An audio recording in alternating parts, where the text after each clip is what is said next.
Halo, nama saya Ingrid Budianto Suteja, anggota GKI Kebonjati. Saya menikah di GKI Kebonjati pada tahun 1967 bulan Februari. Saya merasa sangat aman sekali menikah dengan dia. Dia cinta Tuhan, dia takut Tuhan, tapi nggak menyangka bahwa 1972 dia meninggalkan keluarga kami dengan 2 anak pada waktu itu. Rumah yang kami tinggali dijual, mobil yang saya kendarain dijual.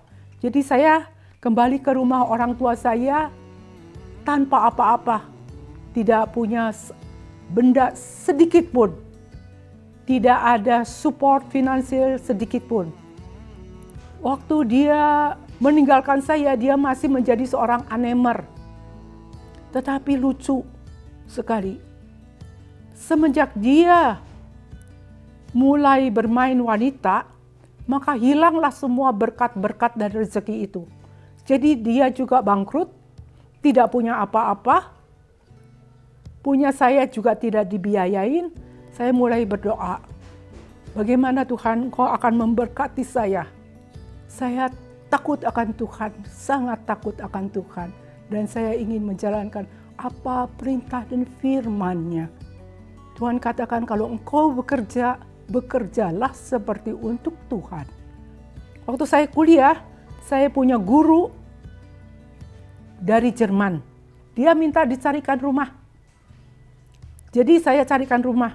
Karena kasihan, mulailah di sini mereka dari mulut ke mulut mengatakan kepuasannya dilayani oleh saya dalam menemukan rumah untuk disewa.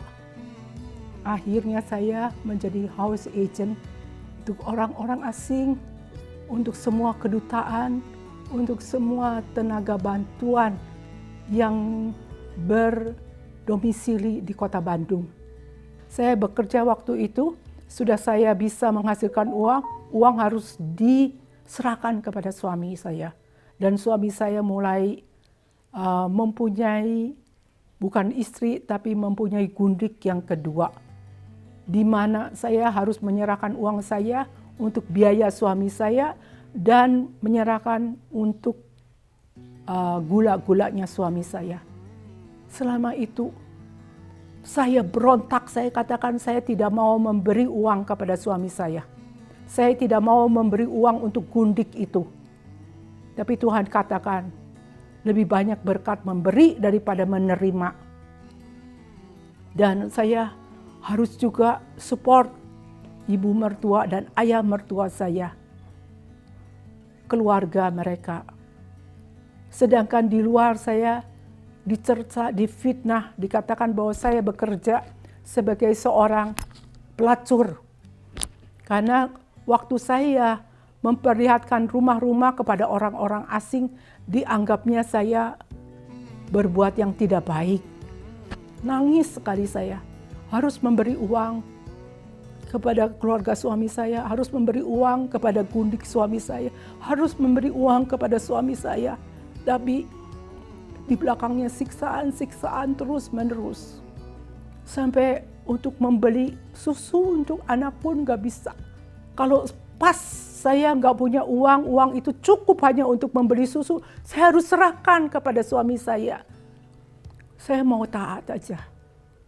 Tapi Tuhan selalu melengkapi saya dengan berkat-berkat luar biasa. Suami saya pergi, ada saja customer datang cari rumah. Dan saya bisa membeli susu, membeli perlengkapan semua anak-anak, untuk menyekolahkan anak, semua ada. Dan anak saya yang pertama bisa bersekolah di Amerika, tanpa uang hutang sedikit pun. Saya membangun rumah-rumah tanpa mempunyai hutang sedikit pun. 1 sen pun tidak pernah sampai hari ini saya mempunyai hutang. Tapi Tuhan yang melengkapinya. Jadi saya himbau, saudara-saudara, kalau suami tidak ada, Kalau Anda berkekurangan, kelihatannya impossible, ada Tuhan, ada juru selamat yang perlu ingat.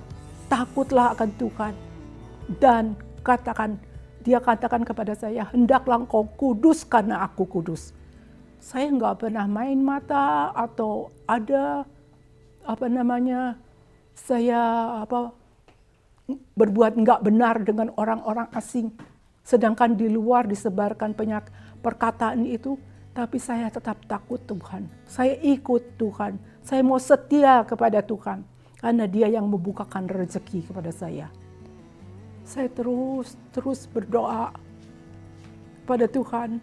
Dengan doa puasa juga. Dengan semua upaya saya usahakan. Saya tidak mau berontak kepada suami. Apapun, saya tidak mau melawan apapun yang ia katakan. Kalau dia pukuli saya, kalau dia kejek saya katakan, Yesus ada di dalamku.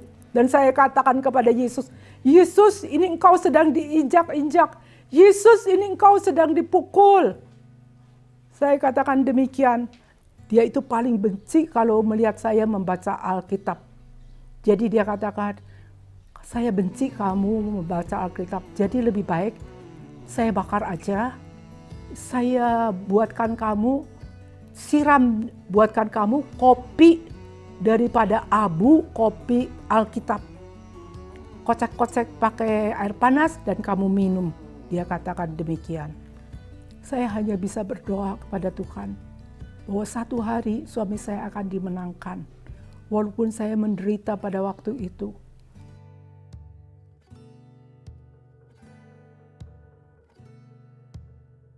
Satu malam, dia begitu capek. Dia akhirnya pulang ke kamarnya. Dia tidur, tiba-tiba nyawanya terangkat. Dia lihat tubuhnya sendiri tergeletak. Dan di belakang dia ada 2 oknum malaikat Tuhan berkata, kalau kamu tidak bertobat, maka itulah kamu keluar. Dia diperlihatkan satu lubang terus bundar terus ke bawah. Dia katakan ampun, ampun, ampun. Sudah dia ampun, ampun dan dia merasa sakit, maka rohnya dikembalikan. Jiwanya dikembalikan dan dia bangkit kembali dan dia ke rumah. Dia katakan ampun, ampun, ampun, ampun. Orang tidak bisa mempertobatkan dia. Tapi Tuhan sanggup menjamah dia. Dan suami saya itu tadinya mau pulang karena itu waktu itu menjelang Natal dan Tahun Baru. Dia ingin ada suara nyanyian The Blue Christmas. Dia tergerak hatinya, tersentuh hatinya. Dia harus pulang melihat anak-anaknya. Dan dia rindu waktu itu. Dia rindu waktu itu. Saya sudah ada janji dan saya sudah daftar. Saya akan menghadiri retret yang di puncak. Jadi saya katakan maaf sekali. Saya nggak akan tinggal di rumah dan anak-anak ikut saya. Dia katakan, waduh, dia merasa gengsi juga sebagai seorang pria. Dia katakan, aku yang nganter kamu. Oke lah sekarang mah. Dia katakan dia mau nganter. Diantar dan nanti kalau sudah antar saya tinggal kamu. Tapi sekali sudah Tuhan ikat dari tempat retret itu dia nggak bisa lagi keluar dari tempat retret. Ikut akhirnya yang enggak rencananya tidak ikut kebaktian. Dan seperti diikat. Waktu itu ada hamba Tuhan mengatakan nubuatan bahwa di bulan Desember Tuhan akan menghadiahkan kamu satu present, Christmas present dan tahun baru present, New Year present untuk saya. Dan saya sudah tahu karena Tuhan berbisik dalam hati saya bahwa suamimu akan bertobat. Dan betul dia tidak bisa pergi melangkahkan kaki untuk meninggalkan saya di retret itu. Dia katakan, saya mau bertobat. Anak-anak menyanyi, lebih menyentuh hatinya. Dia mau bertobat. Dengar anak-anak menyanyi. Lalu sesudah itu dia serahkan dirinya. kepada Tuhan. Suami saya bertobat tahun 1980, diselamatkan oleh Tuhan dan menjadi seorang evangelis. Karena sejak itu dia tinggalkan semua jobnya, dia mau ikut Yesus. Alkitab yang dulu akan dibakar dan akan dibikin kopi oleh suami saya, dibacanya siang dan malam. Dan Tuhan luar biasa. Tuhan kembalikan suami saya, Tuhan kembalikan finansial saya semuanya. Tuhan kembalikan segalanya. Tidak ada yang mustahil bagi Tuhan. Firman Tuhan, ya dan amin. Saya percaya sungguh kepada firman Allah. Saya sangat percaya dan saya sangat mencintai Tuhan saya. Hanya Yesus yang sanggup.